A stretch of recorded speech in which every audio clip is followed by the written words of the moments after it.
Assalamualaikum warahmatullahi wabarakatuh. Sahabat fillah rahimakumullah. Nabi Muhammad SAW pernah menyatakan generasi muslim terbaik adalah para sahabat beliau.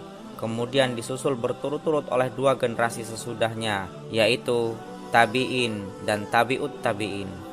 Ibnu Hajar al-Asqalani dalam kitabnya Al-Isabah fi Tamyizis Sahabah mendefinisikan sahabat Nabi SAW sebagai orang-orang yang berjumpa kepada Nabi Muhammad SAW dalam keadaan beragama Islam dan meninggal pula dalam keadaan Muslim. Berdasarkan definisi tersebut, orang-orang Muslim yang hidup sezaman dengan Nabi Muhammad SAW tetapi tidak sempat bertemu langsung dengan beliau tidak termasuk golongan sahabat. Akan tetapi, hal itu tidaklah mengurangi kualitas ketakwaan mereka. Sosok Uwais Al-Qarni merupakan salah satu contohnya. Walaupun tidak pernah berjumpa, Rasulullah SAW mengetahui latar belakang Uwais Al-Qarni. Dalam beberapa kesempatan, beliau pun memuji kesolehan pemuda asal Yaman ini di hadapan para sahabat.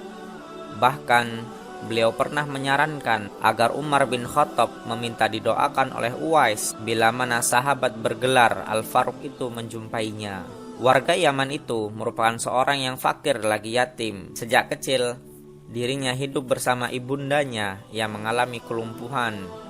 Pekerjaannya sehari-hari ialah menggembala domba-domba milik tetangganya. Hasil usahanya hanyalah cukup untuk makan ibunya sehari-hari. Bila kelebihan, terkadang ia pergunakan untuk membantu tetangganya yang hidup miskin.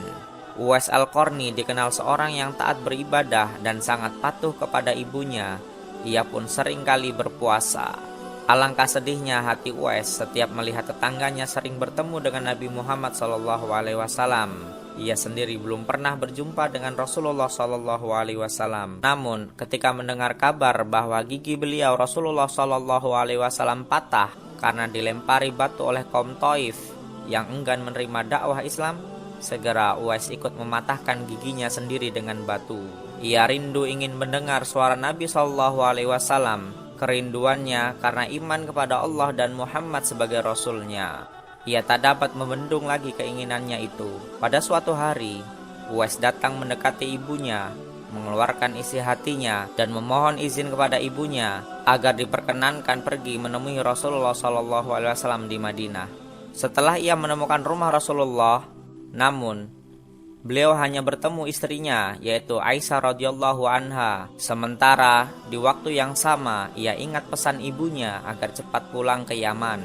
Akhirnya, karena ketaatannya kepada ibunya, pesan ibunya itu mengalahkan kemauannya untuk menunggu dan berjumpa dengan Nabi Muhammad SAW. Rasulullah SAW pun pulang dari medan pertempuran.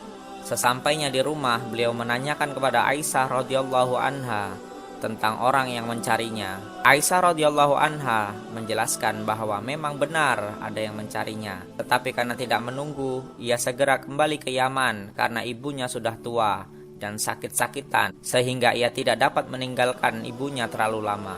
Nabi Muhammad SAW mengatakan bahwa orang itu penghuni langit. Nabi menceritakan kepada para sahabatnya, kalau kalian ingin berjumpa dengan dia, perhatikanlah, ia mempunyai tanda putih di tengkuknya. Nabi pun menyarankan para sahabatnya ketika bertemu dengan Uwais Al-Qarni, apabila kalian bertemu dengan dia, mintalah doa dan istighfarnya. Dia adalah penghuni langit, bukan bumi. Wallahu a'lam bishawab. Semoga bermanfaat. Assalamualaikum warahmatullahi wabarakatuh.